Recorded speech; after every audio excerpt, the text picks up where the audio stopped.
Hi. Hello, everybody. It's Matt again. We're doing some Always Strikes Late here with Rocco Ya Boy.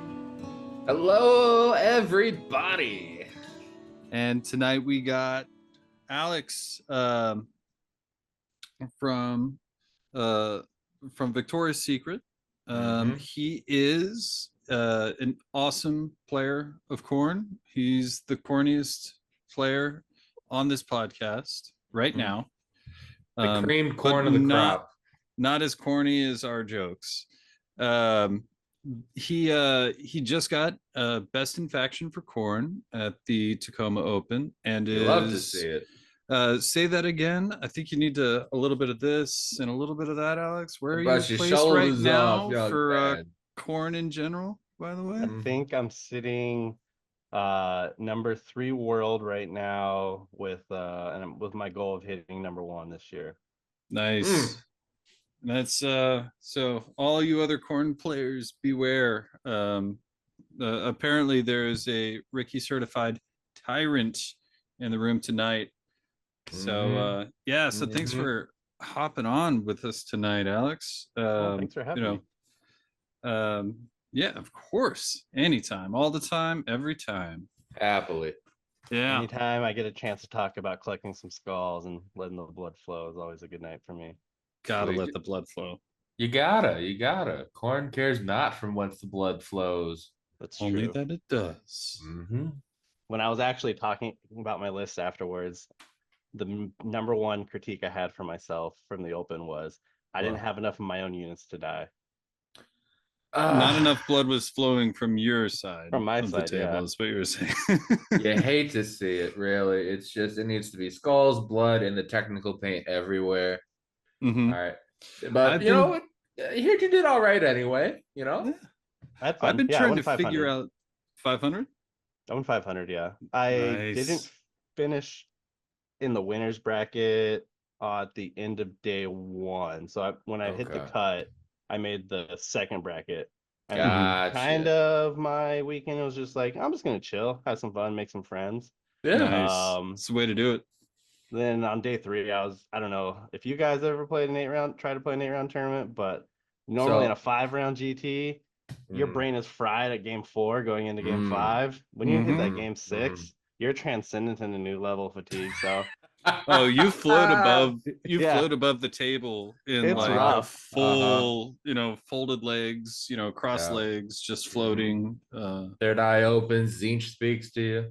Yeah, no. So Sunday I slept in, I decided not to play Sunday, just kind of relax. I work on Monday. I just didn't want to. Okay. It wasn't worth it. Yeah. All right. I get that, and still best in faction. Look at that, guys. Watch out. Yeah. Watch out. Watch out. Just show it off a little bit. I know. He's just gonna dust more off. By the end of the episode, it's just gonna be he's gonna lose a pinky from the dusting here. Skull dust. Skull dust. Yeah, gonna wear a hole in his shirt. Yeah, so what were you bringing to the tournament, by the way? Sure. So I mean, 4th edition, right on the the cusp of coming out. Yeah. As a club, we talked a lot. I don't really have any Khorne players I really kind of bounce ideas off of. So Jack.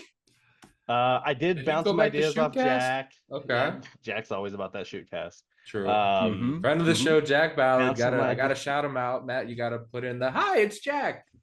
Take it from one of their videos. It's everywhere.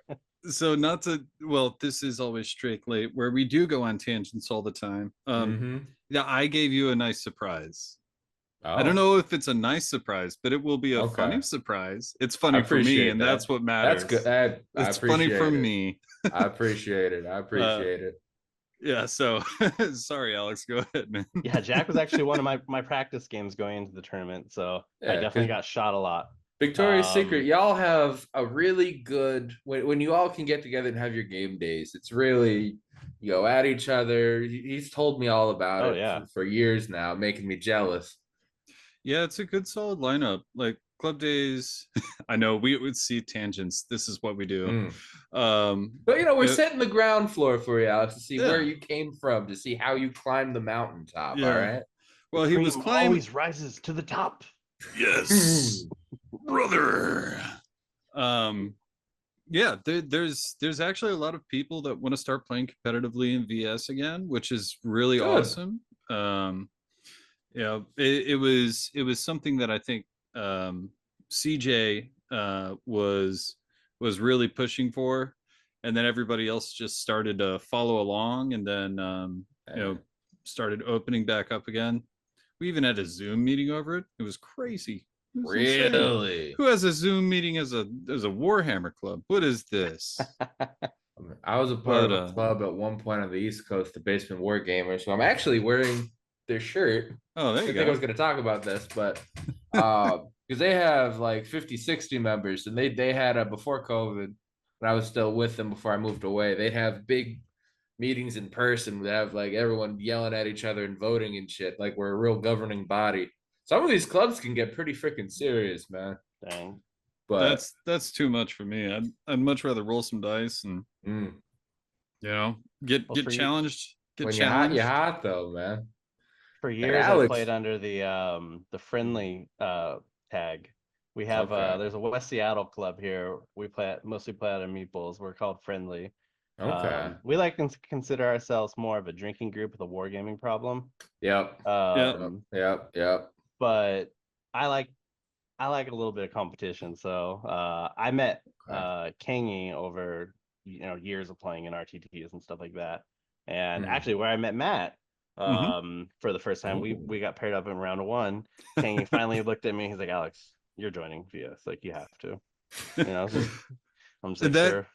That game, man, that was my first experience with the book, because I had been like dawdling for a while, and he was just like, you know what, here's D6 mortal wounds for you. Oh wait, here's D6 more mortal wounds for you. It was just like, oh no, Khorne is back. So Khorne, how long have you been playing Khorne? Khorne was, I started playing Khorne, I want to say since Sigmar, since early 2nd edition Sigmar. Okay. I wasn't big on first. I don't think anyone was big on first. I played dwarves, old world dwarves. I've had on my square bases. Okay. Okay. Was terrible army, absolutely terrible. Don't recommend. Yeah. And then 2nd edition, I attended the LVO, went 4-1 with Khorne. Okay. It was like my first big event for Sigmar. Had a blast. I played Brass Stampede. 27 Blood Crushers. That was your first big event too. And you had Brass Stampede. That's the plan. Damn. That's the plan. Okay. Well, I was back in the day, I was a big 40K tournament grinder. All right. I'm talking about like 4th and 5th edition, like playing at Art Boys Nationals. Nice. I actually got my start playing in there's a tournament series in California where I grew up called the COC. Which is where Best Coast pairings in the ITC came from. Ooh. Yeah. And they used to run back when Garrett was Open. Out. Yeah. So I grew up playing in that as a teenager and stuff. Garrett's like that. out by me now. Love him in Best Coast pairings. He's great community. Okay. Fantastic. I see you. So I grew up in that kind of, I think I've finished I got a top 8 when I was like 17 at like the Barry Open with like old Chaos Space Marines and stuff. I was a terrible painter too, so like I literally was just like dry brush, let's go. Put some. I don't think washes were out here then, so my army, like I saw them when last time I went to go visit my parents, and I'm like, oh god, these are gonna stay in this drawer. No one's gonna see the light of day. Like they're terrible. But at least the older models were so much more forgiving. I have a bunch of Chaos Space Marines that I'm slowly trying to finish the trim on, and I pull one out and do half the model and put it right back in, and then wait another 3 months as I do something else. Well, do you remember the old Plague Marines that literally looked like Sid from Toy Story took a blowtorch to them? They're like melting space Marines. I just played a shit ton of those and Rhinos, a bunch of Demon Princes. Max Obliterators. Yeah, still got the even older ones. Yeah. Yeah. Yeah, it was a fun experience, but I stopped playing Warhammer for a long time. Got back into it after I moved to Washington. I needed a stress relief, so I was like, what's more cathartic than sitting around painting miniatures, and I got back into it. There you go. So you've been hunting people in tournaments down for a while. Yeah. Sorry, Matt. Go on. Oh no, I was gonna say it's probably some of my favorite stress relief, man. Who needs meditation when you've got painting? That's what I have to say about that. Good. Yeah. My group too that I found it here in Seattle, out of West Seattle, like some of the most amazing hobbyists you'll meet. Like everyone's always encouraging other people and helping other people, and it's such a positive environment, and I love it. Good. We need that as adults too. Yeah. We get so caught up in work and crap and life. You need to let your inner kid out and just paint, be silly, play games, and apparently kick a lot of ass in your case as well. I mean, Matt knows me. I don't really seem like a serious person, but I when it comes down to it, I'm a pretty serious person. It's amazing. It's amazing how laid back you can be with a smile and a wink and a nod, and then sorry, you're tabled. Good game. Good game. Okay. Lovely player, lovely opponent. And anybody who does run into Alex, it'll be a good game, especially if you're playing competitive. I very much enjoyed our game. So nice. Very nice. But yeah, so we've meandered quite off the path there. What were we working on? Tacoma Open. We're building up. We had to get his credentials here, Matt. Oh yeah. If the listeners didn't know, now you know. So the pedigree. Yeah, Tacoma, I played Khorne. I really liked it. I wanted to go into the tournament with something I felt comfortable with. I think that's was the kind of idea for almost everyone, because still today we don't know what the meta is going to be like. We don't know what the first adjustments from GW are going to be like after all this. We don't even know if manifestations can move into combat. That's still the question of the day. So I took what I felt was comfortable playing. I read through the Khorne book. I was like, okay, this is way different. But I kind of still get how they play. They're still a control army, regardless of what people think. They're very much a control army. Yeah. Which I love playing armies like that. To me, Khorne, especially in third, more so in third than second. If you're an experienced Khorne player and you're playing against, like, if you know what you're doing, your opponent has to play perfect to beat you. Yep. Yeah. That's it. And I feel like second edition Khorne did have some tools, but they didn't lean into it as hard, right? Like the Lord of Khorne, you could pile in 6 no matter what into somebody and stuff, and you could walk into combat, and like there were a lot of like that book lifted heavy once people started teching into it in second edition, like way more than I thought it would, and it was even better too. I hated this. I really wanted someone to take my Khorne card from me. Okay. So at the start of third, Legion. I played Legion of the First Prince with Be'lakor and triple Bloodthirster. Oh no, you did that! No, It was so. I was respecting you. You took Magic and Khorne. Yeah, I know. Oh. So I was playing Magic and Khorne, but literally it was just like I fly forward with everything. Sure. And then I just pile in 6 at you, and good game. Actually, beat the shit out of it. At the first Tacoma Open, I did that against someone. I told this story. I don't want to name the name of the player. Sure. He's local. Sure. I literally had the wet dream Khorne moment where your Bloodthirster flies into their line on turn 1. You're going first. And you hit 5 outrageous carnage rolls on your Boomthirster. Yeah. He started his first turn with like half an army, if that. He had 8 models. He was playing Soulblight. I dealt. Yeah. So, Matt, if you're keeping the video in on this one for Always Strike Flight, just yeah. It was. I'm awake now. I killed like 140 models on my turn 1, And he was just like, it's literally like the dream. That is like Khorne roll. Yeah, that's the one where you get to cackle and watch the life in your opponent drain from their eyes. Yeah, you're like, hey buddy, I'll buy you a beer later if you drink. I owe you one. That's the Indiana Jones melting professor, right? The melting Nazi moment is just watching them fall apart. Yeah. So, anyways, Khorne, I wanted to take something similar that I knew.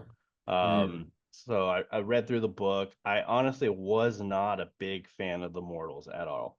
Okay. See, I'm loving them. But my opinion has completely changed.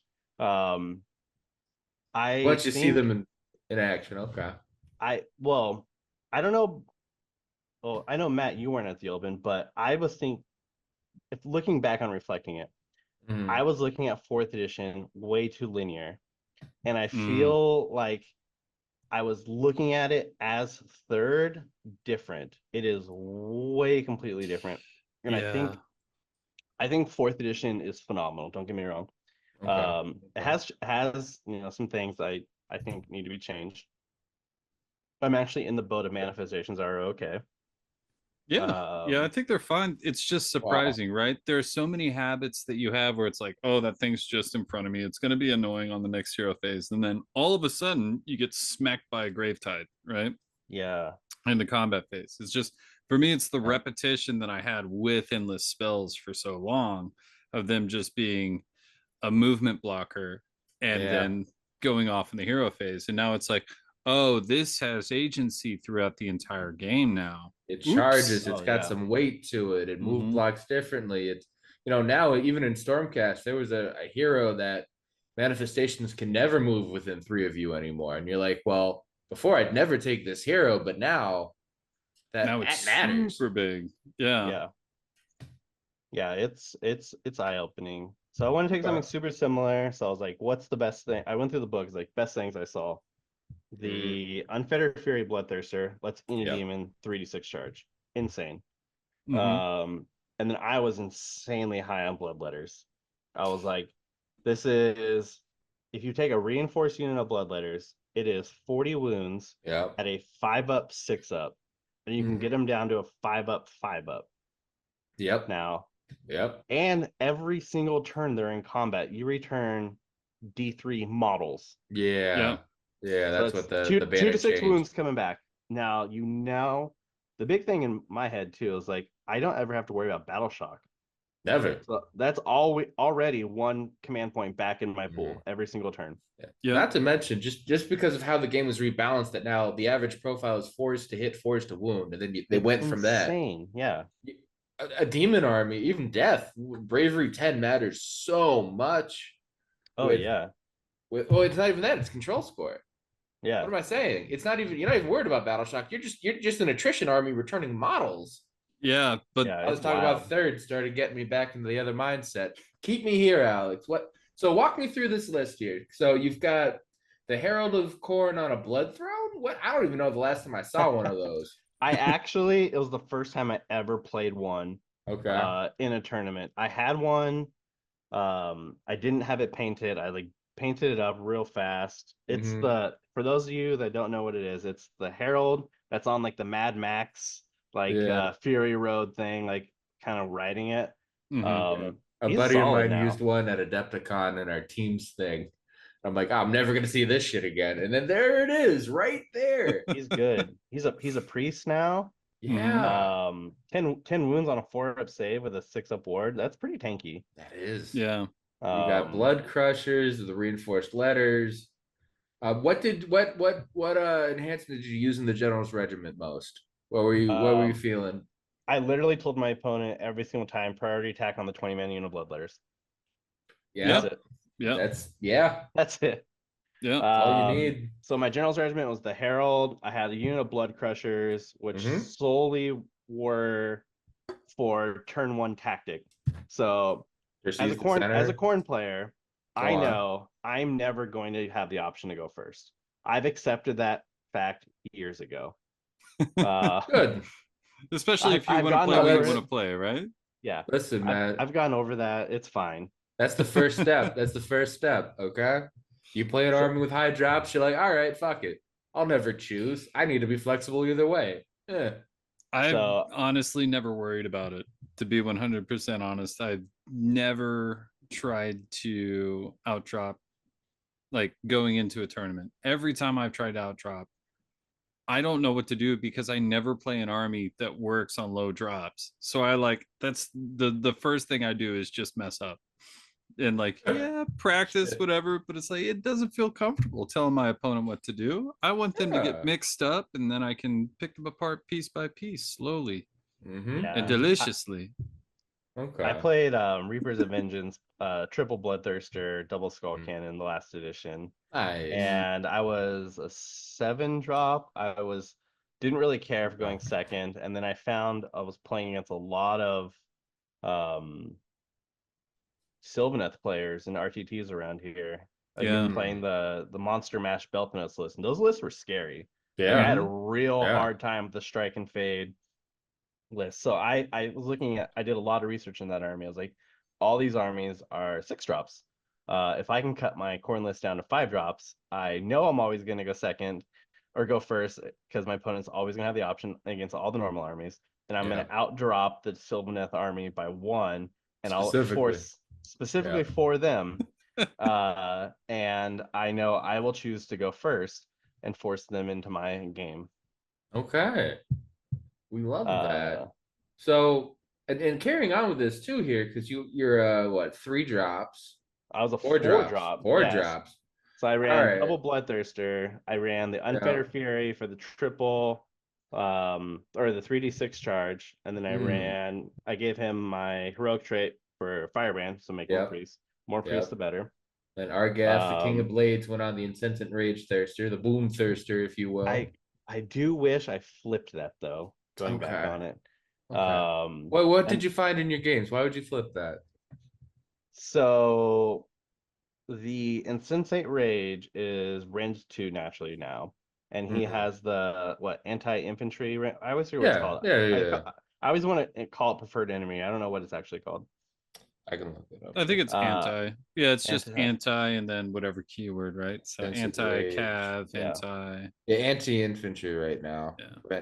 Plus 1 red infantry to be. I was just running him into the horde as I knew he was gonna die every single game.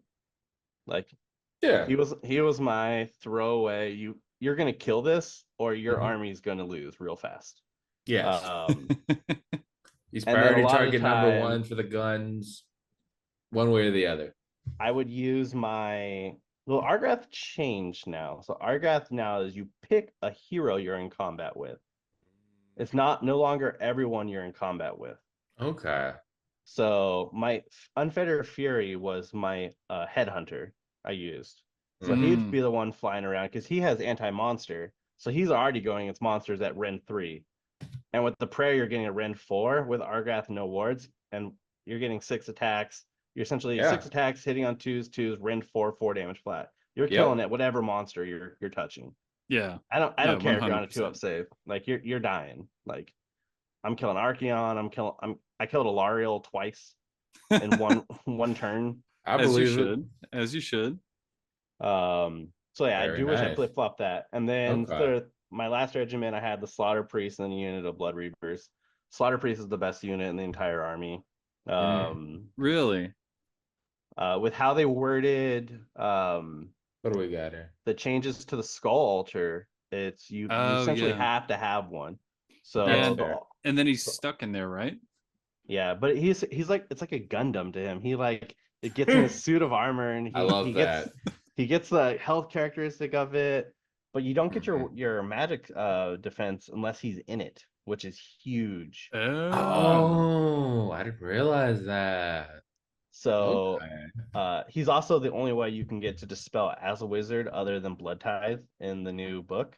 Which isn't there an enhancement? Because I saw there was an enhancement that you can get for one of the heroes, but I'm sure it loses out to something else. I've continually picked something else when I've been making Khorne lists, so it loses out. Don't have the collar. No, but dogs are really good. I was a big anti-dog person at the start of the edition, but I was like, oh, dogs are into the bin for the rest of the edition. This is terrible. We got a cat guy on the podcast. What? Oh my god. Oh no. I'm a good boy lover. I love all the good girls and good boys. Go on. But yeah, it was it was a good army. I had a really good time fielding this army. Lots of changes I would have made to it. But it was good. So yeah, my sub faction was the one after my bloodletters. All my non-bloodthirsters get a fight. I get a 5-0 board, which is big for the bloodletter unit. Yeah, it's huge. I knew I was going to go first every single game, so what I would do is I would run the crushers up, line block the middle. I mean, it's 12, it's 15 wounds or whatever it is. You have fun, kill them. I don't care. And then I would just auto run 20 bloodletters right there and the center. Almost, I want to say 6 of the 8 missions we played all had a center objective. Yeah. So I was just like, hey, have fun fighting this. Like I'll go around my bloodthirsters and fight on the edges, but this is 20 bloodletters sitting on the center objective, and I didn't play a single game where they died. And whatever they're getting in combat with, they're just like they're popping mortals, like too many mortals, too many much mortals. I would say the best change to this army right now is the change to Murderlust. Go on. Murderlust in the last edition was a game-breaking ability, and it got better, if you could imagine that. It definitely was really good last edition. All right, so for those listening at home, playing at home, you're keeping track. Murderlust in 3rd edition to now, what do we got? So Murderlust in the previous edition, pre-nerf, was it's 1 blood tithe. I pick 3 units, and I roll a dice, and they move d6 in the hero phase. And then they can finish in combat. Huge. It got nerfed to where you could still do it 3 times, but it was 1 blood tithe for each unit. So now it's done in the movement phase, and it's now a flat 3 inches. And it's 1 blood tithe for a flat 3, which I'll take a flat 3 all day over rolling a d6. Yeah. I think everyone, anytime you have a static number, the math is just always. And can it still go into combat with people with that? Oh yeah, but here's the big thing about it now is it doesn't have that keyword of core on it. So on your turn, I can redeploy Murderlust. I can force run Murderlust. Yep. And you don't care about charge bonuses. Your thing is crit mortals. So if my opponent wants, like with Cav, if my opponent wants to charge me, they literally have to sit outside of 9 inches, because I can redeploy D6. If I hit that 6 and then Murderlust into you, you ain't charging. Yeah. You just opened my eyes to the Scar Bloodwrath list that I've had, like sitting in my back pocket. Which also, hi Jack. Hello. Hi Jack. Hello. A wild Jack has appeared. Hello. Indeed. I've escaped my environment to once again be podcast read. Oh yeah. And welcome, Alex. I'm sorry I missed the first part of this riveting story. But yeah, it's night and day. The math is always in your favor in this edition now. When you know exactly how everything interacts and it's not left up to chance, and that's just the mark of a good list builder for a competitive player is just I can remove as many variables as possible so I can guarantee what's going to happen. You know, like people joke like, oh, we play these games as a dice game. We never know what's going to happen. Maybe I can make a crazy last stand. Nah, dude, not in this level. Yeah. That's every time you roll the 1 on the redeploy, essentially. Every time. But now this too is like, well, cool. I'm outside of 3. I failed my charge. I murderlusted. Yeah, just literally don't care. Yeah, no. Because you can still, so like you can with the Bloodthirster, you can fly 12, auto run 6. Yep. And then 18. Okay. And then you can automatically just go 3 in. And then your combat range is 3 inches, so you're 24-inch combat range. Yep. And I can that's longer than most shooting ranges. You can 100% guarantee that too. Like it's not like oh, I need to roll for this. I have a 24-inch combat range. Yeah. It's a literal I come at you, bro. Now also imagine that with power through, if your opponent goes first in the round and then you're like, okay, I'm gonna power through my bloodthirst on the other side out of combat, and then everything is I have everything. Damn. It's nutty. It's a interesting. Nice change for Khorne. I need to have like my cheat sheet ready each game now, because like the amount of like things that are possible, like the variables in the game have expanded. And the way that people can react to those, like to your moves, have expanded as well. It's so cool. Yeah. It feels like just the strongest version of a Warhammer game I think I've played. Yeah. Like, and I don't know if you guys have noticed too, reading through the books, outside of the shooting arm, there's a lot of armies that have like a good shooting unit. Sure. But those units don't have shooting combat. That's true. So I can pile in the move phase. I can do a super slingshot and just prevent you from shooting me. Don't you worry. Listen, that was my first fear when you said that. That's why I said what I said. Like, that's longer than most units can shoot, because that's just and cool. Then you just deploy a little bit back from their shooting range, and you're like, all right, cool. You moved up and shot something stupid, bloodthirster. Yeah. So I do have one follow-up question. I'm looking at your list, because you have 2 regiments that have just the hero, no units in there. That's how they have to be now. Yeah. My question is, because currently the way list building is, that's totally fine. But if they were to change it so that, you have to have a unit in with your hero, where would you go from here? Oh, I think I posted another list we can go over after. I think that's how I would play it. It's a triple drop. All of them are full of units. Ooh. Let's little teaser for later. Yeah, let's roll through Tacoma Open. I want to hear your trials and tribulations, and just how good this list was, It was, and your skull tallies. So going into the tournament, every big tournament I go, like, it's always 5 rounds, 5 friends. That's my goal. I'm gonna have a great time. I don't get nervous about like the winning and losing. It's gonna happen. I don't give a shit. Round 1, I played against a local guy. I never met him before. He's like down in the South Seattle area, named Kevin. He played Slaves to Darkness. Shout out Kevin. Great guy, phenomenal guy. Great army choice. He played Varangard with I forget her actual name. I keep calling her Karen Guard. Oh, Abraxia. Abraxia. Yeah. We should just call her Carabraxia or Kerbraxia. With a unit of knights. I just like Karen Guard. I feel like that's better. That's making me chuckle right now. I love that. So it's Vanguard Knights and a bunch of Chaos Warriors. It was a good list. I would say this game was we're both super tired.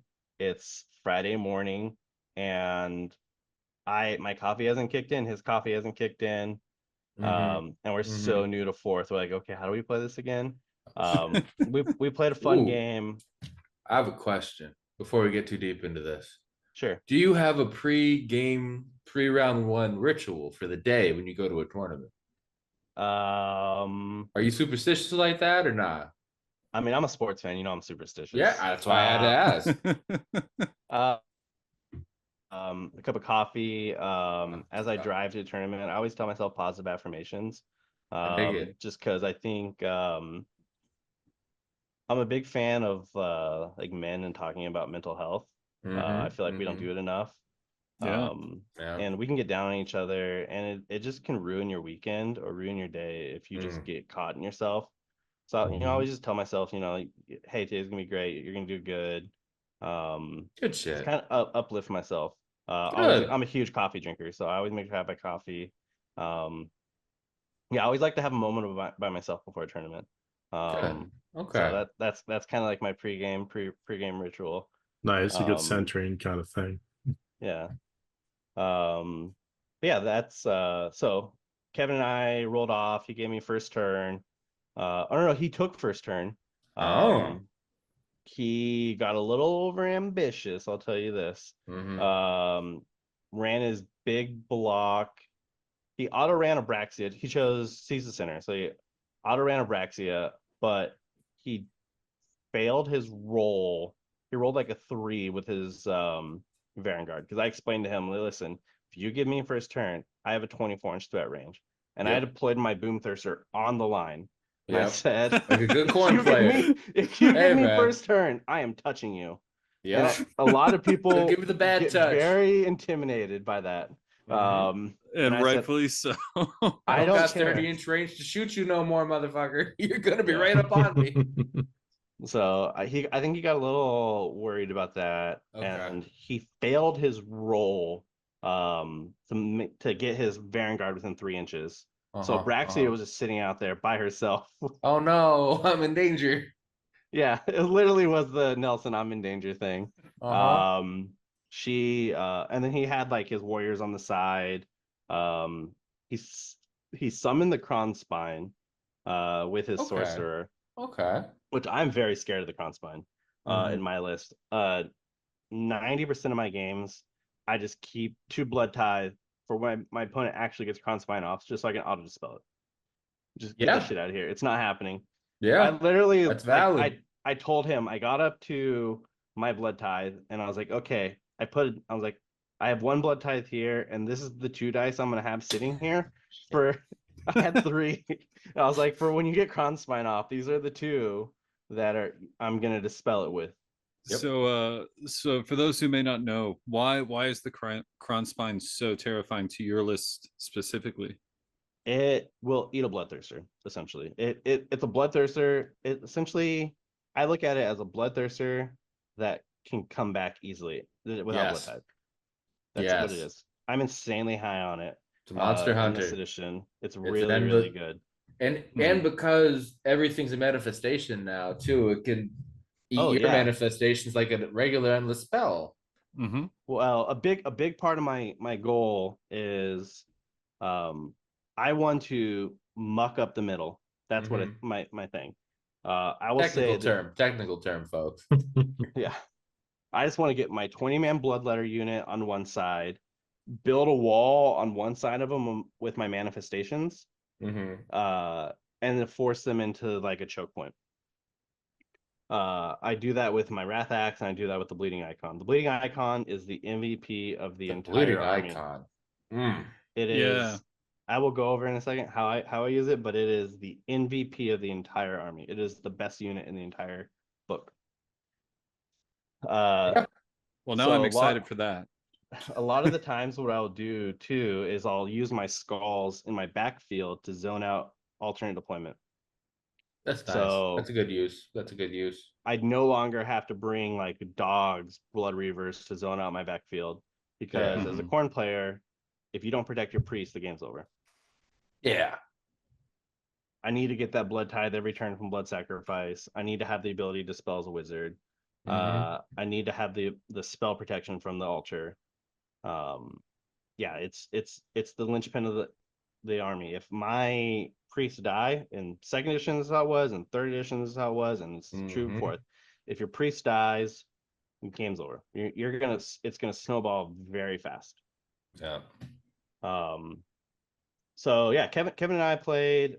I blew up Braxia like in the middle. She just ate.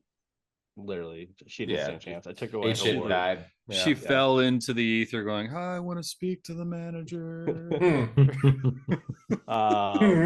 We learned a lot too in this game. We learned the rules interactions with how the Slaves to Darkness fight twice abilities work. So I didn't realize this going in, but when you start your phase, you have to declare all of your abilities. Yes. And then you say your turn, and then I declare all my abilities. Yep. So if you're going to fight twice with a unit, I know you're going to fight twice with a unit before I even activate. Yep. It's such a gotcha. Yeah. Well, I feel like it's not even a gotcha though. It does that thing. It does something that actually I think really speeds up the game and makes it a little bit more honest in an indirect way. Because what it does is you declare what you're going to do, and your opponent has a full view of everything, and then they can spend their command point on their all-out defense, right? And they can do something in reply. Like, it's not like going to be like you're waiting on them to roll their, to roll your dice so that they can decide between one or two things, as you kind of like try and play cagey about like, what is this unit gonna actually go into, which one's gonna fight right away, yada yada yada, right? Like, I feel like it's a little bit more honest and upfront, and it speeds up the play and actually provides a little bit more trust in both players as you're playing. That's my opinion. I think I agree. I 100% agree. I don't know if you guys experienced this. I hated this about third. There was every game of third in a tournament. It's I move my unit. I say, Rocco, do you want to read a play? No. And then I move my unit. Rocco, do you want to read a play? No. Yep. Both knowing, both know without anyone saying it what unit you're going to read a play. Yep. But I have to do move, ask, move, ask, move, ask, move, ask. Because there's that one chance where it's like you do something like, oh, cool, I'll just read a play. You didn't tell me you were going to do that. I need to read a play, man. Yeah. It completely avoids the feel bad. I'm not a big fan of feel bad moments, and it's just it takes it away. I suppose that the new way of doing things does streamline it, so that's much less likely, but it's just kind of getting used to it, right? I mean, when you're so set in the old sequencing, like you can actually forget to declare those start of phase abilities and kind of get into it and be like, oh, of course, we'll do that now. We actually had a moment in our game where he was like, okay, I'm going to fight. And I was like, okay, we're already like halfway done with all the combats. He's like, I declare fight twice. I'm just like, do you do it now? And I'm just like, I literally overheard the game next to me where some guy's like, oh, you have to do this at the start of the turn. I was just like, judge. I was like, because I didn't want to feel bad moment. I was just like, hey, I don't know this. My opponent didn't know this. Kevin was a great guy. He's like, I'm way too deep in this combat to even consider taking this back. So we kind of knew. We talked about it afterwards, kind of what he could do better, what I could do better. Great guy. Loved playing that game. Good. And how did it end up? I think I maxed out my points. I think I dropped like 2 points on like my second turn. But then I maxed out all my turns. Love to see it. Got the win. All right. Yeah, got the dub. Second round, I went in, played against club member Kangi. I know you guys probably know him. We were kind of bummed, like it's round 2, clubs already playing against each other. And I see Kangi as another heavy hitter like myself in this tournament, so I was just like, fuck, one of us is gonna have to be 1-1 after this. It happens. Yeah, it happens. So suffering from your own success. Swiss pairings. It was a crazy back and forth game. Again, threw the bloodletters in the middle. I said, come at me. He was playing Stormcast Double Dragon with the Big Dragon? The big Soul Soren one. I forget he was the yeah. I've seen his okay, yeah. Ionis? No, Ionis. He had the big one because that thing is scary because it has the artifact. No, the one with the rider on it. I forget its name. Okay, gotcha. Okay, yep. I know. Unfortunately, there's like 3 with Storm Drake. The Storm Drake. Yeah. Anyways, that thing fights first. Yes. So it does. What I did, I was like, I ain't throwing no bloodthirst or anything. I think he's gonna turn around and smack me in the woods. So I just threw my bloodletter pit into it, and I was just like, yeah, go ahead, fight this. I don't care. And I chipped away at it. But our game literally came down to a dice roll. On a 1, 2, 3, I won the game. On a 4, 5, and 6, he lost the game for an armor save for control in the center objective. I love that. That's so good. Those are the best games. It's out of your hands. It's the matter of chance. Down to the wire. He failed his dice roll. I won the game by 4 points. It's because he wasn't using his orc dice. we had a good time. We're both getting a little toasty. We had like 6 or 7 beers during our game. I'm just digging on you, Matt. I'm just digging on you, Matt. They're the what are they, the not the bone splitters, but they were one of those special orc dice, and like he was using them in a Seraphon list, and I think the dice got offended when I was doing a practice game with him, because I was like, you're bringing orc in a Seraphon list. And the dice just peaked throughout the entire game. No, I gotta say, I love this moment in time. So just to recap, Alex, you're game 2, you're playing Kangi, and you're playing Stormcast, and you're 6 or 7 beers deep, right? Yeah. Mm-hmm. And you don't even know, like, you're about to turn around the corner and see that fog gate. Yeah. Okay. Yeah. It was fun. So played that, got lunch. I needed lunch. I need some food in me. Hung out, talked about our games. Round 3, I was placed pretty high in the brackets going into round 3, and I got paired against Tom Guan, the inevitable winner of the tournament. Yep. Flew close to the sun, did you? It was a lot closer than you think. Yeah, no, you're doing great, and you like, the list works. It makes sense. No, dude, yeah, talk your shit. I'm tired at this point. It was good. I did what I did. I deployed my Boom Thirster on the line. I was like, fuck it. I want this game to be over fast. Sprint in there, dude. So I did, 12-inch move, 6-inch auto run, murderlust into his line. I got 4 critical hits with the outrageous carnage into his entire army. Isn't that 20 damage? Oh, I wish it was 20 damage. Now everyone's a D. It's a D3. Now. Okay. It's not flat. What it was. It's not the flat 4. It's not the table lifter it was, but it is still surprising with the way that mortal wounds have come down, right? Did I cut out? Yeah.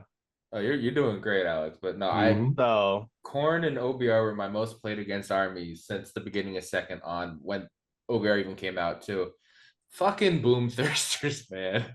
They've scarred me. I don't even know what the new rule is, because the old one just kept beating me upside the head. The old one was on the wound.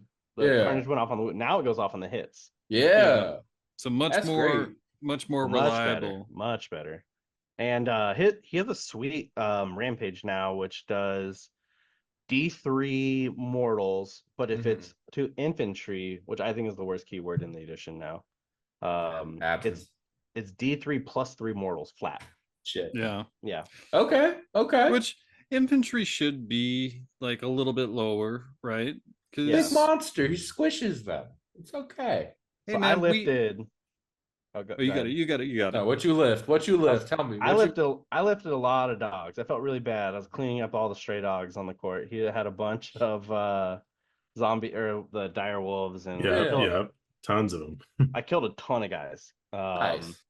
But he had Torgillus survived with 1 wound. I don't know if you know what Torgillus does. Yeah. He lets them do the double heal, so he essentially recovered real fast and had him in the back.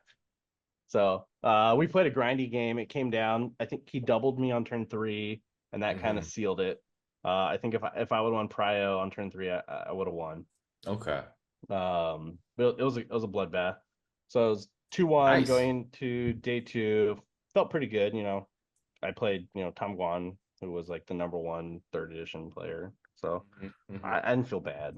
Not a bad place to drop a game. I mean, that's always like, it kind of sucks in the middle of a tournament when like you're hoping for like the pure run, but I mean, I think the thing there is like Mason was explaining in the last episode, like the brackets were insane there. So like it's not like you could really like move too much out of that area, right? No, yeah. I would say the top 25 players there are just like they win RTTs on a regular. I would say the top 10 players easily, have all won GTs. Like, there were some heavy hitters there. It was fun. Good. Okay. But yeah, went into day 2. Feeling good. Yeah, felt great. I actually got some good night's sleep. Went out, got dinner. Had an easy night. Usually I go out to bars and do whatever. I like to have a good time. Round 4, I played against a guy, Jack Geiger, from the Corsairs. Great dude. Never met him before. He told me he was just getting back. I played against his brother one time at a tournament. But he was also playing the Stormcast Dragons. But he had that stupid long strike unit that can ignore the bodyguard rule or whatever it is. They can run and shoot.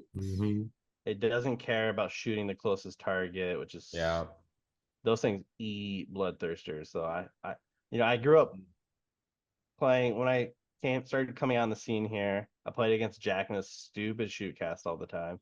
So I kind of know how to play against these things. I own 9 of those fuckers. I know how stupid they are. You're right. They're amazing. Go on. It was he was so good at screening them. But then again, I was like, I'm just gonna stick to my game plan. Like that's a big thing. When you get in these big tournaments, fatigue is the hardest thing I find. So stick to your game plan. Build a game plan, stick to it. Yeah. Bring ibuprofen if you have back problems. Yeah. Or I now have like a little thing of ibuprofen with me. It's just what I do. Yeah, it was fun, but he did such a good job screening those things. Again, threw my bloodletters in the middle. I was like, meet me at the playground, 3:00. We're fighting. Let's go, bro. Nice. We both had one of those combats where for 2 turns, I want to say 2.5 turns. Okay. It was, if I roll average, the game's gonna go my way. Yeah. And I roll dog shit. And then it's his turn. It's like, if I roll average, the game's gonna go completely my way. He rolls dog shit. Passes the turn. I roll average, the game's gonna go my way. Like, we both put each other's monsters down to like 1 wound. Nice. And we just eventually, he won the dog shit off. And there's no other better way to put it. But during this game is where I really found the power of the icon. So I don't know if you've read the icon, but I have. First off, it's a big base. It's huge. Like a pretty girthy base. It doesn't have a move characteristic, so you can bring it into combat ranges. And it turns off command abilities. Yep. Yeah. And 8+, they right? 8+. 2 dice. Get right in there. Just roll slightly above average. That's so good. What I was doing was summoning it to kind of pin my opponents from like counter charging onto my flank, turning off everything, but I would keep prayer points on my bloodthirster. So when they killed it in my turn, on their turn, I would just spin a command and bring it right back. Damn. That's brutal. That will undercut the opposition. Take them out at the knees. Yep. And if correct me if I'm wrong, that also takes away their command point too, right? Yep. They can't use it again. Yeah. But with bloodletters, I can clip a bloodletter on the side. You're in combat with me. Bring your whole unit around. Go ahead, kill my icon. I don't care. So if you kill my icon before I get to go, I'm just gonna pile in all my bloodletters into you. Yeah. They don't want 50 bloodletter attacks into them. 3-inch range, baby. That's everybody. Simplifies so much. Yeah. It's insane. So the icon, I think, in that game, I think it saw like 5 or 6 command abilities, which is just great. Wow. Because it turns off the shooting in my face too. My turn. Yeah. And I can see like getting that into a line early on, like especially once you've charged something that a shooter, right? I don't know if you have the ability to like yeet it in the middle of a line, like behind the screen, but in front of somebody. Easy. Like that would just be like, game plan ruined, 100%. And that's on a forward bloodthirster. That's what, 8 inches out. You summon it, and then it's got an 8-inch range effective, right? Yeah. So what I would do on my bloodthirster the first turn, or on my turn, which I know I'm pretty much always going first, is I'll just chant to keep the points. Yeah. What do you care? I'm not going to summon anything.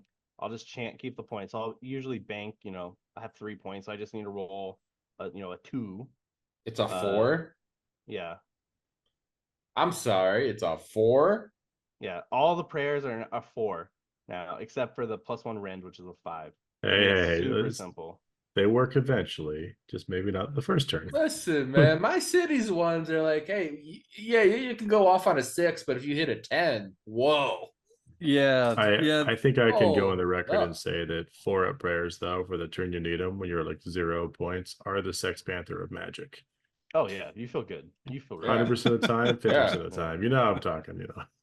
And like sometimes I'll get into a groove because I'll be a couple beers deep in a game and I'll be like, you know what, 60% of the time, this is literally 100% of the time. My opponent's like, no, you have to roll dice. I'm like, listen, buddy, it's happening. Don't you worry about this. This is happening. I think that the liquid mojo sometimes can create some magic itself. Yeah. Oh, of course. So yeah, Jack beat me that game. Great guy. We talked about it. I had a blast meeting him. He's a great dude. The Corsairs are always a fun time when I get to play them. Round 5, I played against a local guy. I think he's from the north part of Seattle. I've never met him before. His name was Ben, Sylvaneth player, played Monster Mash, Beetlejuice, Alariel, Tree Lord. He had the Gossman Archers. I never played against those things before. Yeah, they've changed quite a bit. They've got a lot better. They got a lot better. They're pretty good. And then you had a couple units of the teleporty guys for like battle tactics, and as is custom. Yeah. The Fern Gully guys on the bats, whatever they're called. I don't know what they're called. The Fern Gully guys. Did you call them the Moorbag Fern Gully guys?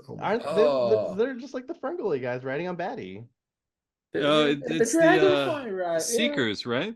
Yeah. Seekers. I don't know. Or the Lancers. They're one of the two. One's a little more healy. That strikes first when you charge.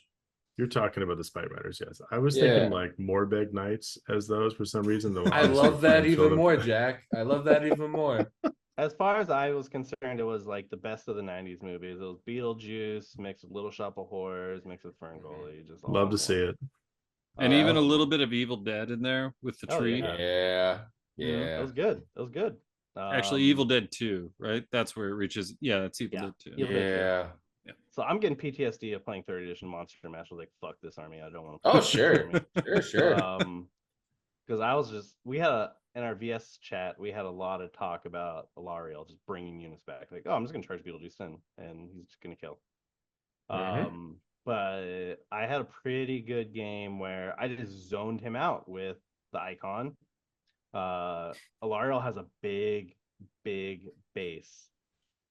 So if I put that icon in the middle, she can't pile in. She just can't. Yeah, she's on a 160, right? Yeah, she's on a pie plate, like a legitimate dish. Yeah. So I played a game where Alariel never got to roll combat dice.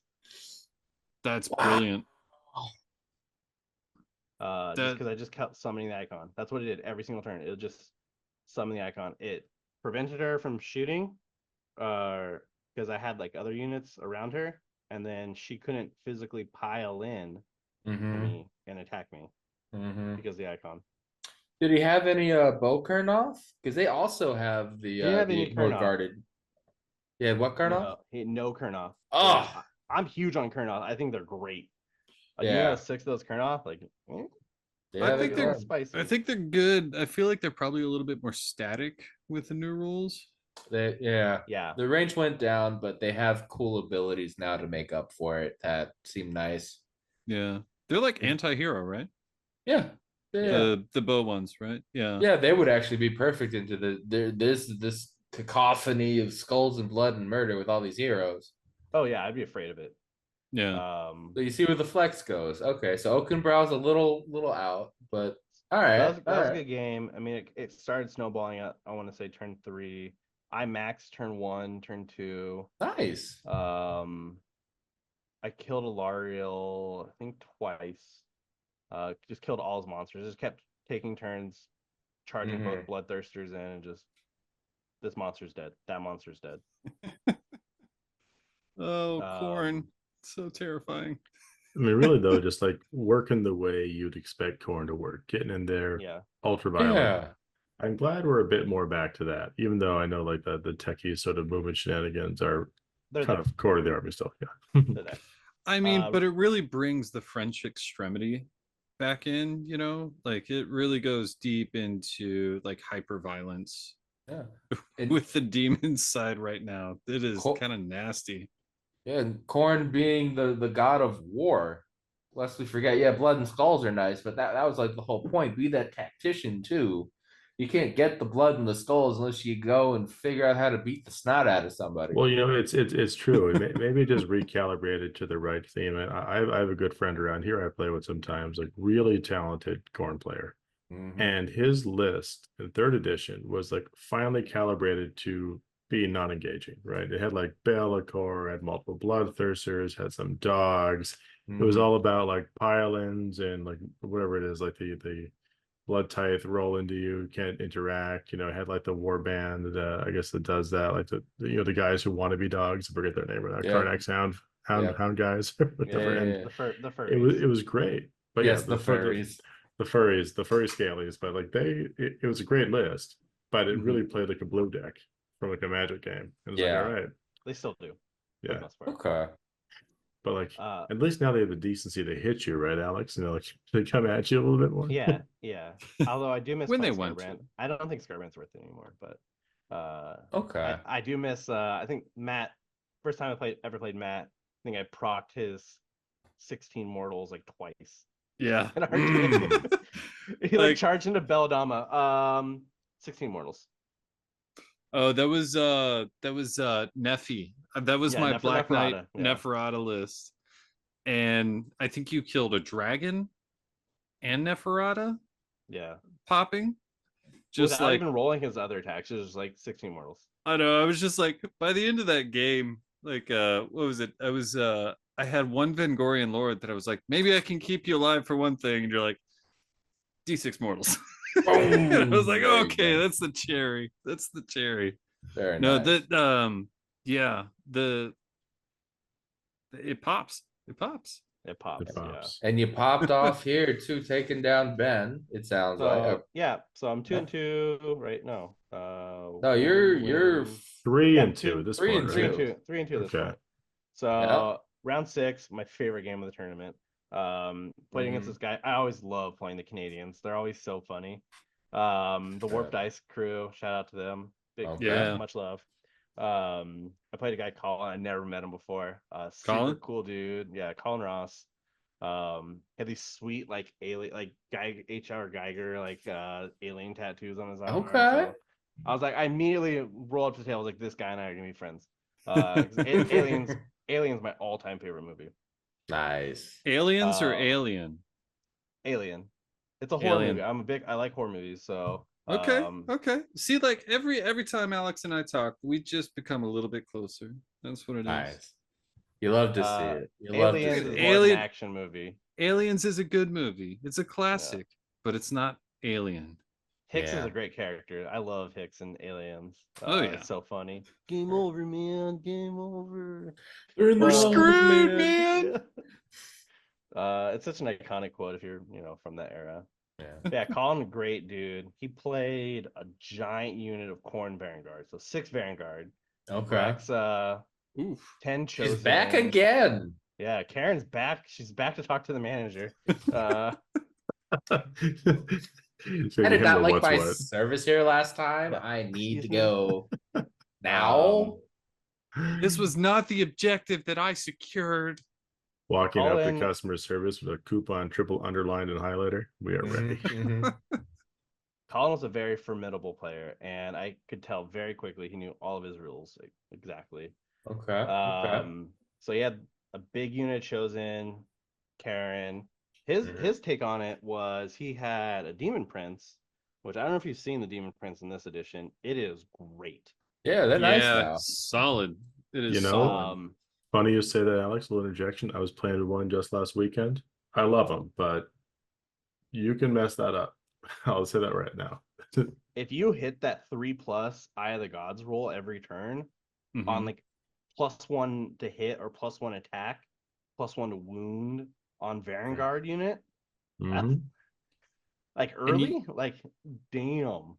And you can do that with more than one, right? No, you just have to pick separate units, right? No, just one. You can only do it with one.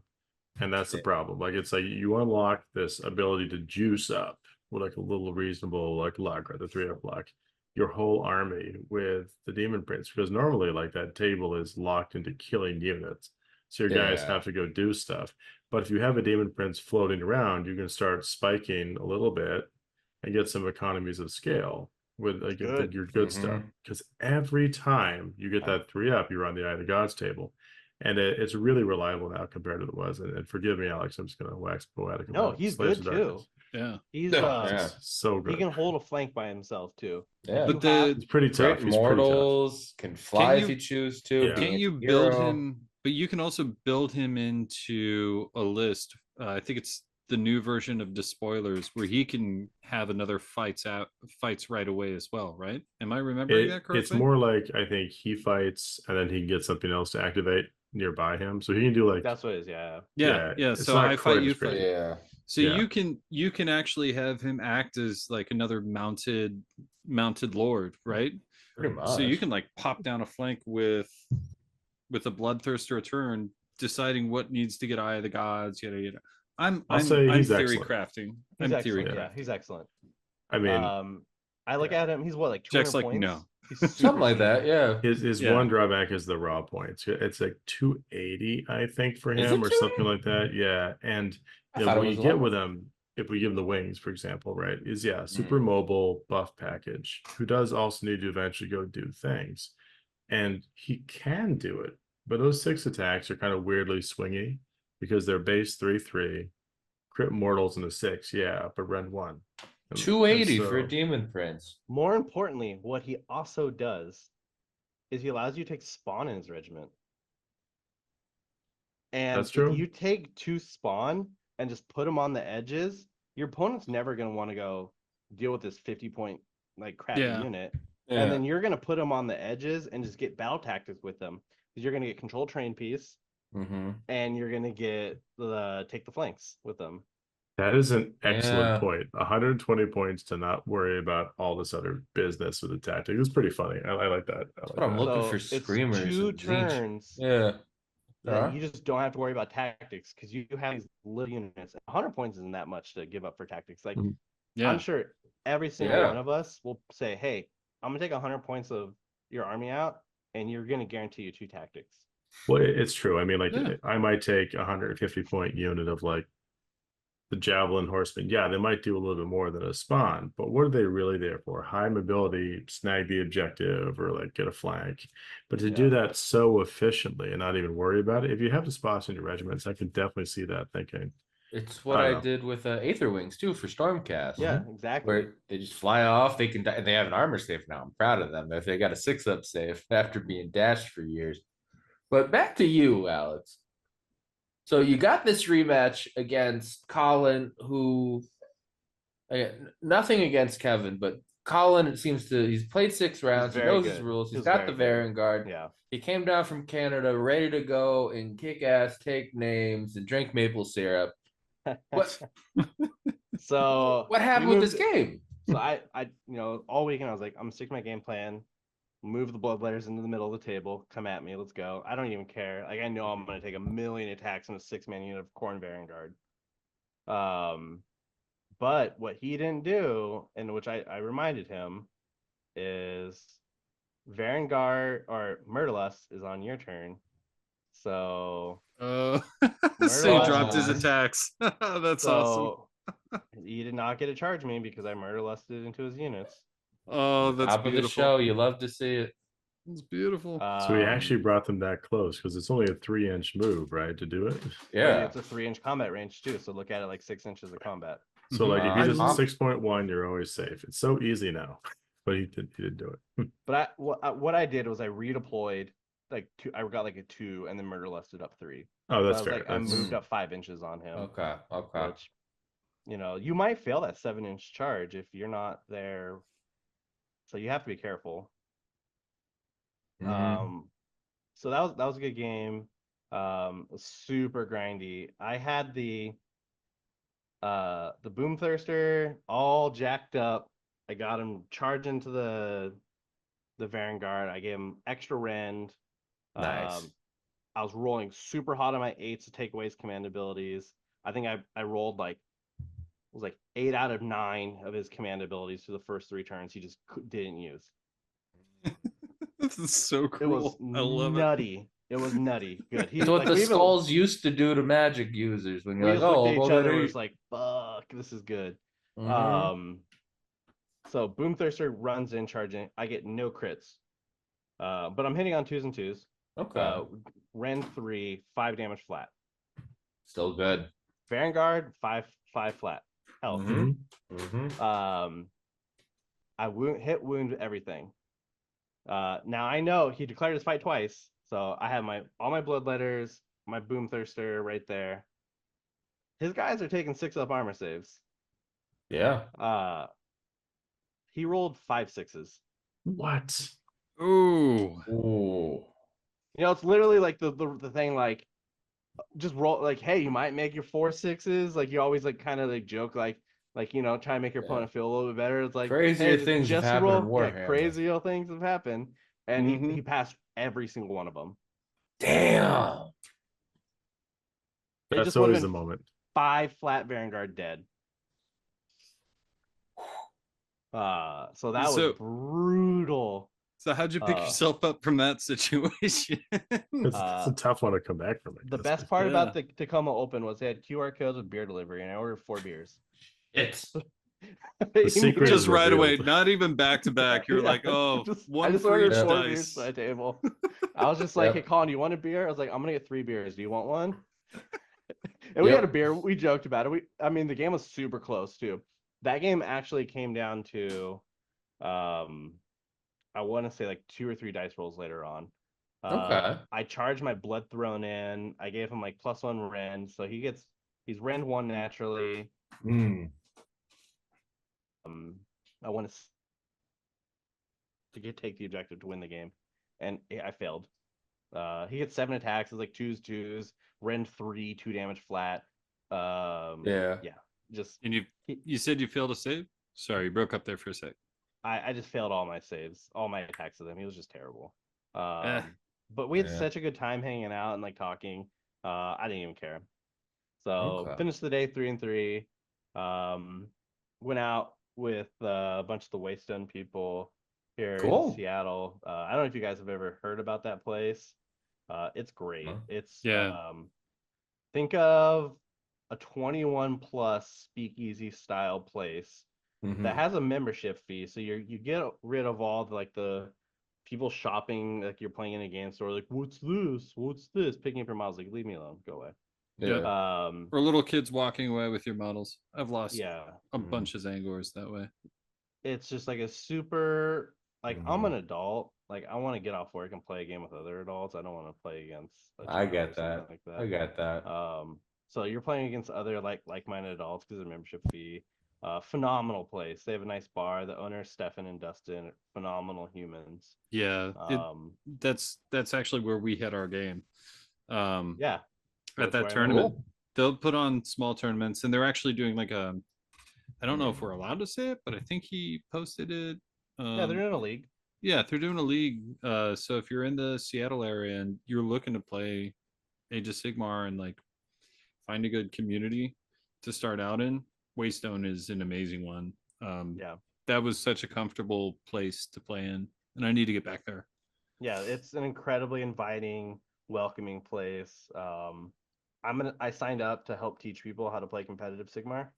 I don't really want to, try to game it or anything like that, but I want to help people better themselves and get better. So I told the organizer Nick, I was like, just let me teach people. Nice. Yeah. That's a fun thing. Nice. I think I got it on my list to sign up there, so I can teach them how to play poorly, and then they can run into you after learning all the mistakes. I'm not gonna play Khorne in the league. I'm gonna play. What are you playing? I'm gonna play Bone Reapers. I've collected all the skulls to now have the skull. There you go. See, that's the only thing that's been holding me back. And I know they said we can play more than one, but like I'm like, okay, what do I want to play that will also be like a good challenge? And I'm actually leaning towards Tzeentch. Okay. They're good. Honestly, thinking Tzeentch is going to be an interesting challenge. No, I like hear their that. switch I don't from know, Matt. a You got to bring the magic. orc that's the pork because it doesn't have much time left. No. See, I've given Mason free reign of all the armies that I'm too sad to look at.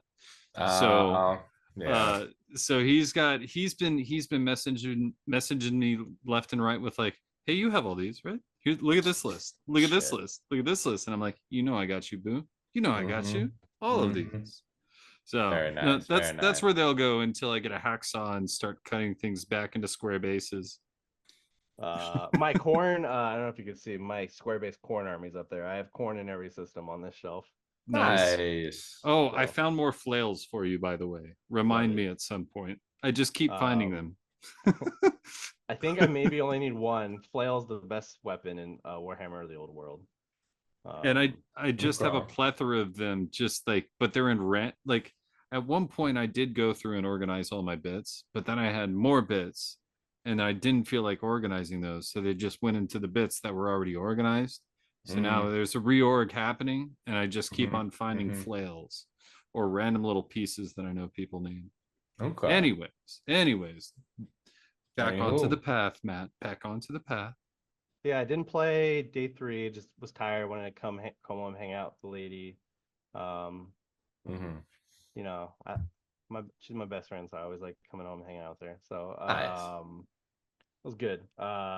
Took the day off. 6 games already. I'm mentally dead. That is a lot. That is the because you asked earlier in the beginning too, like if anyone else ever done any games in a weekend. I've done it to myself twice by accident. Where it was I signed up for 2 events. It was a 3 game thing and then an RTT then a GT after, and I didn't want to do it twice, but my God, it drains you. Yeah. And I don't blame you after 6 games saying, nah, man, I'm good. That's restraint. You're an adult. You know your limits. I can hit last respect call that. at the bars with that night with my buddies. So yeah, treat yourself, man. And you got best in Khorne. Yeah. It was fun. It was fun. I had a blast. Yeah, you did it. You did the thing. Didn't even need the other games. But yeah, learning points. Khorne felt exactly like I thought they were going to be. I think they're better now. Good. After thinking about it, I was thinking that Khorne too much was 3rd edition Khorne, but the game's so different. It's so much smaller and so much faster. Yeah. Yeah. You also said that you were down on mortals, but now you're feeling that they're better for you with how you want to play. Talk to me about it. So into mortals right now. I actually just finished assembling all the mortals. So I wrote a new list, which I'm going to take to, I think, an RTT next weekend.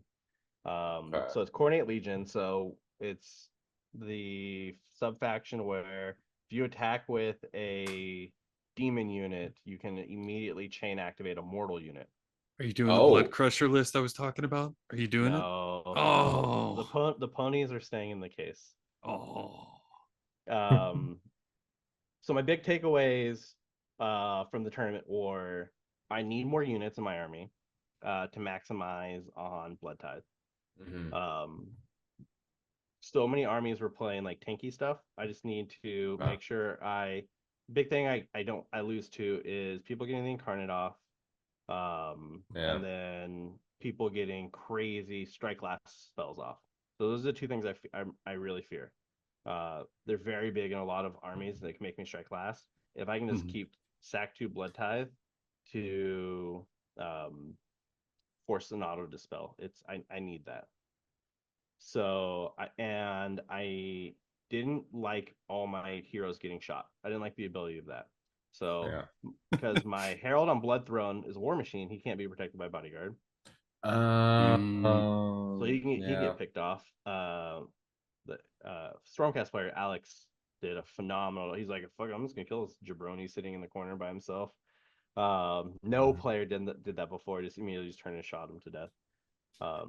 So if I can limit it down 1 drop, because I feel like if you're not 2 drops, it kind of doesn't matter. And I'm still most of the time gonna go first. So I wanted to cut down big characters, go down to little characters, still retain the Slaughter Priest, and I wanted to maximize wounds. I found that without the Battle Shock phase, you just want to maximize wounds. It doesn't matter. If you have a 5-up save, 6-up save, it literally doesn't matter. Like if you can just more meat on the pile. Yep. Maximum amount of meat. So I wrote a list with my general is a Bloodmaster, so Khorne Herald on foot with blood letters. He has a really cool interaction, which I'll go over in a second. I took out the Boomthirster. It was not consistent. He was really good at killing infantry, but living in the Northwest, I feel like we have a luxury and that we have so many insanely good players. Yeah, that you really do. Yeah, it's really hard going to an RTT. Like, kind of, it's fun, but it kind of sucks because sometimes like I just want a casual game where I just get to roll some dice and table someone, and that doesn't happen because it's like 7 a.m. It's like, dude, I have my coffee hasn't kicked in. Like, come on, buddy. So I just wanted to have one guy that people could pick off. So I had my Bloodthirster of Unfettered Fury for the 3d6 charge. I gave him the blade, the anti-ward blade, which I talked about. He's the headhunter guy. Made him a priest, but still want to do that icon in the backfield. Yeah. That thing is just so strong. A unit of flesh hounds in his regiment, so I could do the seize the center with they took the squad of the blood crushers. So bloodletters in the middle, and then the flesh hounds in the middle. Got my turn 1 tactic, and then took a slaughter priest with a reinforced unit of skull reapers, and then 2 min squads of wrathmongers. So skull reapers are mortals, do mortals on crits, like damage 2, 4 attacks apiece. Wrathmongers are they're all three wounds apiece, so that's a 30 wound, and then another 15 wounds. There's the beef. Another 15-man wrathmongers. I felt like a lot of armies, like you're gonna have like a clash on like turn 2. Like, we're each gonna tactic turn 1 and then clash on turn 2. But I don't have to worry if it's my turn or your turn for clashing because I can just murder list in. Yeah. And countercharge too if you really needed to. Yeah. You've got options, which is great. I got options, yeah. So, but this army, I can do things like the Bloodmaster charges in, and then he chain activates the blood letters, and then the blood letters chain activate the skull reapers. Yeah. So much fun in that. So I can chain activate 2 to 3 combats before you even get to go. Which, that's gonna win. Mental note: shoot the chariot, dude. Okay. Writing this down for future if he starts popping up. Yeah. The Wrathmongers too are really good screens because they dish mortals back on ones to attack. So good, they kept that. They kept their like immortal reflect some way. Okay, cool. Well, and they kept the add attacks to other units wholly within, I think it was 12 too. 12, yeah. So yeah. Go ahead. Big thing in which I was noticing too, there's with a 3-inch combat range, people are rolling a lot of dice. Yeah. A lot, yeah. A lot of dice. So if I just charge my Wrathmongers, I don't care if they die. They're 150 points. Blood tithe. Yeah, they're a blood tithe. They're my protection. But if you're rolling 60 dice at me, attacking them, like that's what, like 7, 8 ones. That's 7, 8 mortals back to you. Yeah. Yep. Sure. I don't give a shit if you kill me. If you're taking 8 mortals back, and I get a blood. You're taking 8 mortals back and killing 2.5, 3 guys. It's a perfectly reliable statistical trade, and there's no worries because write this down. Yeah. It's great. Yeah, I'm super high on them. Yeah. Cool, man. I like that. I like that a lot. I think I'm gonna play this list next RTT. I'm gonna go to. I'm really, really high on the Unfettered Fury still. His rampage is insane against monsters. It's -1 to hit, -1 to wound, and you have to pile in towards me. And you could do a lot of funny stuff with that too. And a lot of things are 4s and 4s now. Yeah. You're hitting me on 5s and 5s. Like, I'm living. Yeah. Or 5s and 4s for a lot of them too, right? Yeah. And my prayer for +1 rend, I can get them up to rend 4 against monsters. Like, yeah. Sons of Behemoth doesn't want to see you come up right now. Oh, I would love, like, if I knew I could just casually play Giants every single round, I would.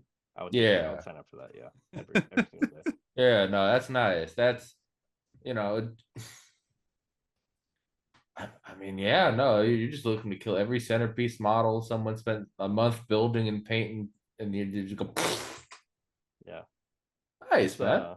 It's good. So yeah, I'm really high on Khorne now. I got a super big invigoration of the game. I'm just high on for it. I think it's my favorite thing about going to these big events is they light the fire under me. I see how people do it.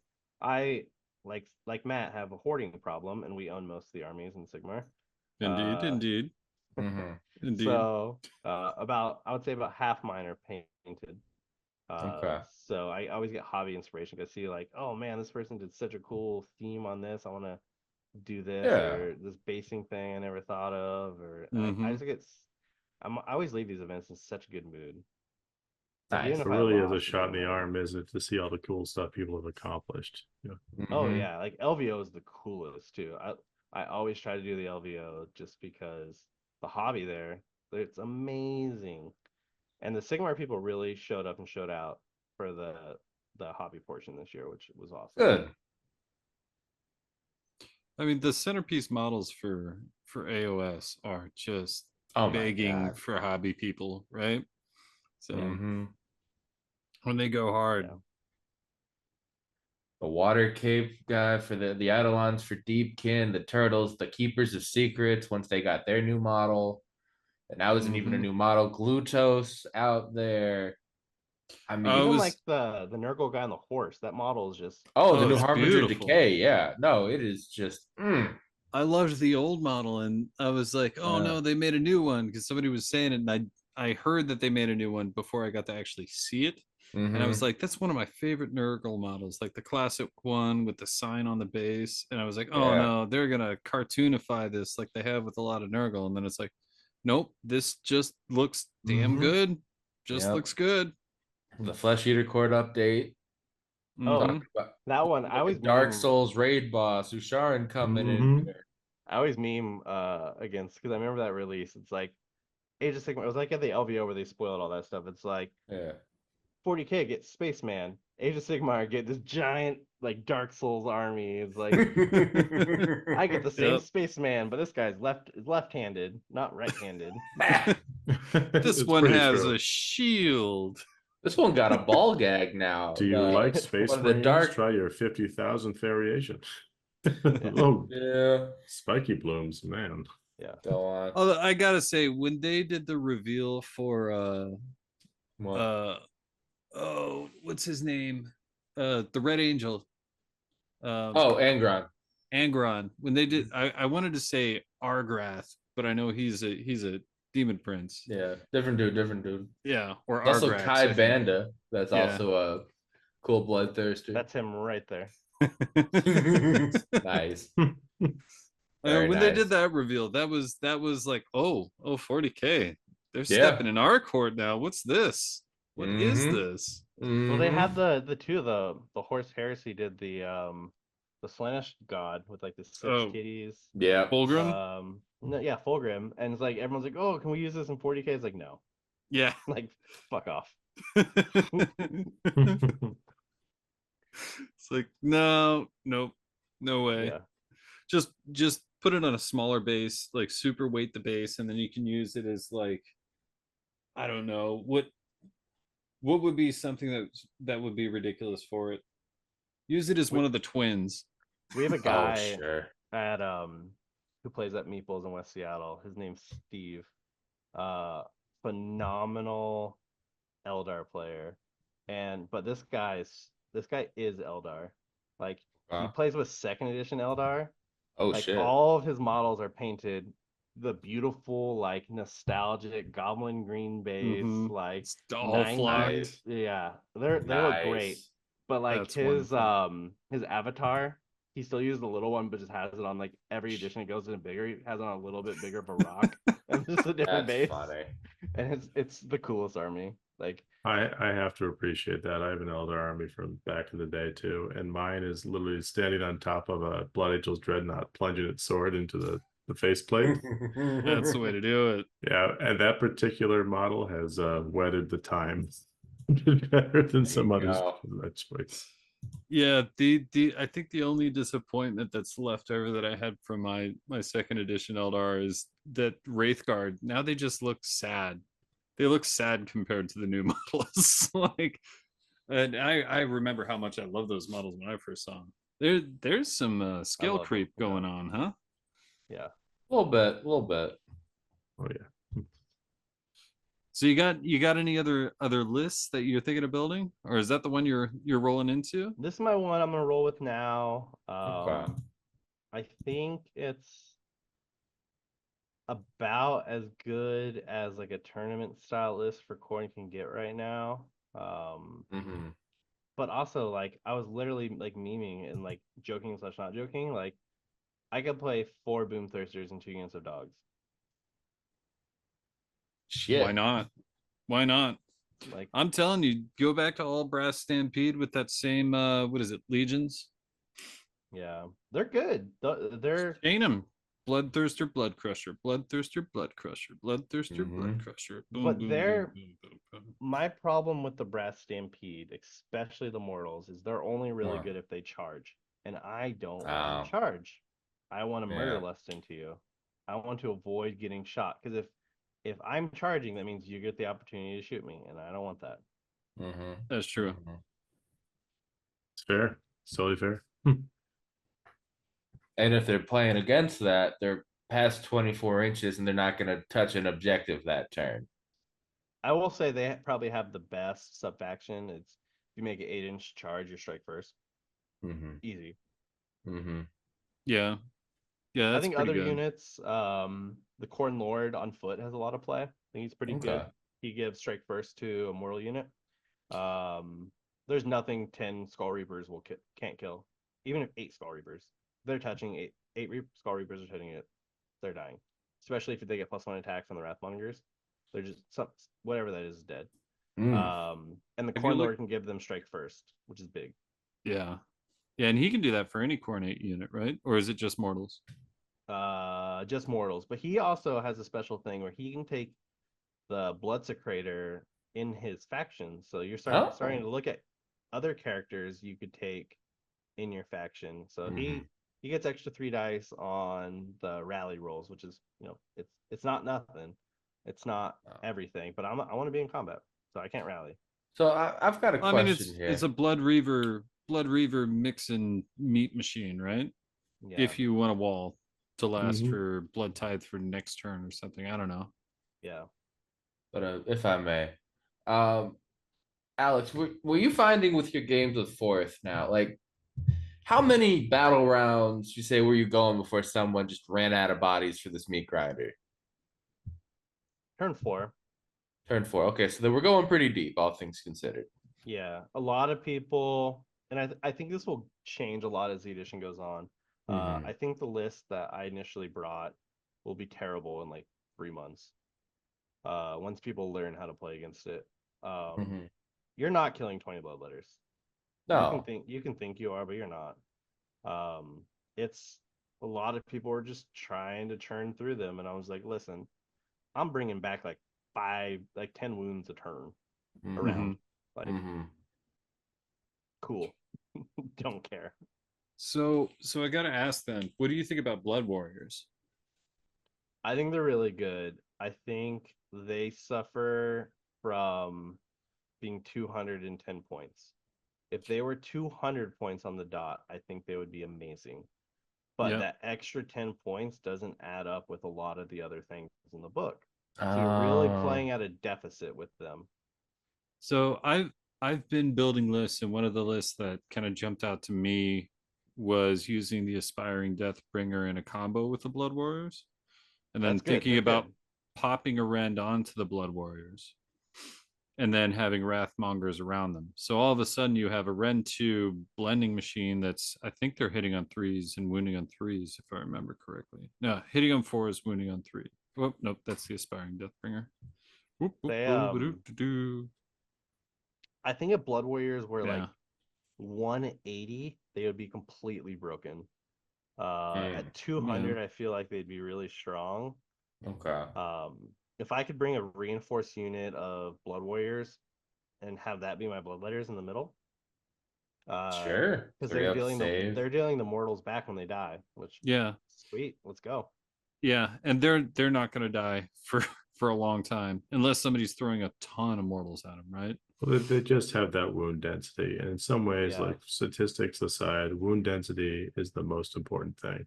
You can just fail to roll your 4s or 3s or 2s or 3s, and all of a sudden, that's what you got. That's why gluttons are doing so good right now too. Yeah.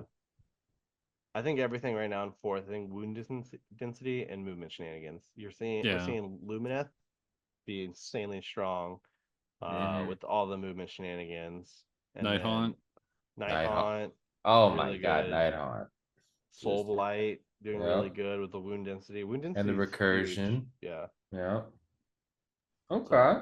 I gotta say the one model that I really know is not like actually going to be very decent, other than being able to add a rend to another unit, or I think it's a hero even, is my old little skull grinder guy from the guy with the hammer. Yeah. He's my favorite model in the army. It's a really cool model. Yeah, he is. And it's like, he's like a little baby bloodthirster, but like he's so tiny. He's so cute. He's just a little guy. Yeah, his little balloon on a chain. I don't know if you picked this up, Matt, but the most exciting part about the Khorne index is that Korgus Call is not in it. I know. We're getting a new call model. We're gonna get a new call model this edition, and he extended into a demon prince in the narrative. So we're gonna get a big. He's got to be riding. He's got to be riding his bloodhound, right? That would be the coolest. Because then you have the dual kit for the Skull Crusher, only like some kind of weird thing going on, and then you got Korgus riding the Skull Crusher with like more fleshy bits or something like that. That would be cool. I would like to think it's like the Orc Big Pig, but it's just the dog got that big. Yeah, it's literally Archaon's horse. Yeah. I would love it if he was just riding around a little dog, and it was like a tiny horse, boss from Dark Souls, like the tiny horse. I mean, like Elden Ring. Sorry. It's like the classic. What is it? The first or second edition. Khorne riders. Do you remember those old models? They're like this, and they're on flesh hounds. Mm-hmm. They had like the bat things like this. Terrible models. I have a whole bunch in the closet. I love how bad they are, though. They're the ones where you're like, you give each one of them a name, and as you put them on the table, you kind of like pat them on the back. You did good. Great army. I love it. It's a delightful moment. Well, this has been quite the journey, Alex. I'm excited to sort of hear how it all went for you. That we're getting such a good view into like the Tacoma Open experience. I wish I could make it out one of these years. Yeah, it was positive. I would say all in all over the weekend, amazing experience. Everyone's in such high energy. I had some friends doing the hobby challenge, which is really cool. I don't know if you guys got to check out that portion. No. They gave them like a theme. The theme was like a knighted hero. So they gave him like this big blood like a Mortarch base, and they built this like crazy cool like just narrative. They had to tell a story. Painting wasn't like the biggest thing. Like, hey, if you're not the best painter, don't worry about it. But tell a story. And they just had tables of bits. And there were some people, shit. That's like my dream. That's so cool. Yeah. It was like $40 to get into. That's worth it. You could just hang out and clip bits and do things. There were some people. Yeah, it was astonishing. Some of the cool stories. Like everyone's in such a good mood hanging out over there. Like I love it. Nice. That's awesome. Yeah, it was good. Everyone's in a good mood. I mean, we're so blessed in the Northwest to have such a positive community.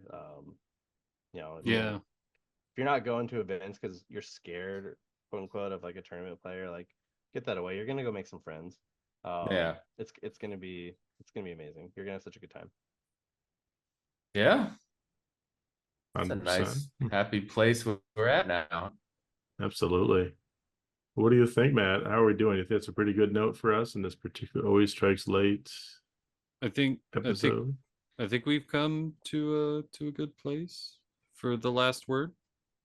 And who will have it? Is it gonna be Rocco?